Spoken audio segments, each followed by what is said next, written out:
আসসালামু আলাইকুম ভিউয়ার্স, দেশ এবং দেশের বাইরে যে যেখান থেকে আমার ভিডিওটি দেখছেন, আশা করি সবাই ভালো আছেন। আজকের ভিডিওটি নতুন মায়েদের জন্য, যারা সদ্য মা হয়েছেন, বাচ্চার প্রথম সলিড খাবার, প্রথম খিচুড়ি কীভাবে শুরু করবেন বুঝতে পারছেন না, ভিডিওটি তাদের জন্য।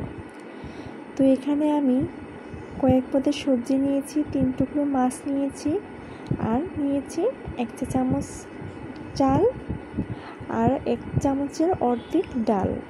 তো আমি এখানে মিষ্টি কুমড়ো নিয়েছি, কয়েক পিস আলু নিয়েছি, আর জালি কুমড়ো নিয়েছি কিউব করে কেটে। এখানে আছে 3 পিস মাছ, পাঙ্গাস মাছ।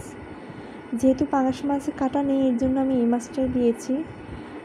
অল্প আদা রসুন বাটা, কিছু হলুদ, 1 চিমটি লবণ, কিছু পেঁয়াজ আর 1 চিমটি জিরা।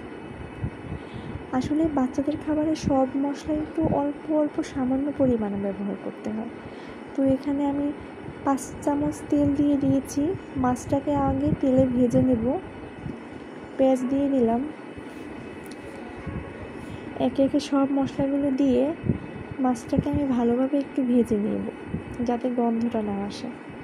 এবারে সবজি চাল ডালগুলো দিয়ে দেব, সামান্য কষিয়ে তারপরে পানি দিয়ে দেব।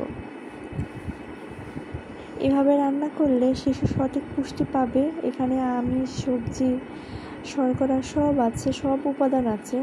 যদি আমরা বাচ্চাদের 6 মাস পর থেকে সবজি শুরু করি, তাহলে ওরা সঠিক পুষ্টি পাবে না, অপুষ্টিতে ভুগবে, আর ওজনও বাড়বে না। অনেকে বলে যে 1 বছরের মধ্যে লবণ ব্যবহার করতে নেই, কিন্তু আমি আমার মেয়ের বাচ্চার ডাক্তার বলল যে না, সঠিক পরিমাণে, সামান্য পরিমাণে ব্যবহার করলে শিশুর আয়রনের ঘাটতি থাকবে না।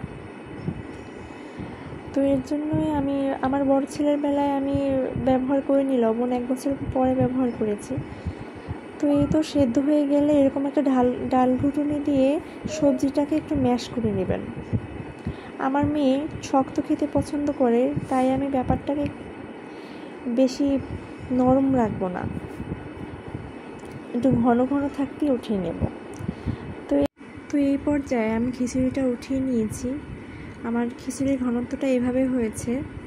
আমার ভিডিওটি ভালো লাগলে চ্যানেলটি সাবস্ক্রাইব করুন। ধন্যবাদ।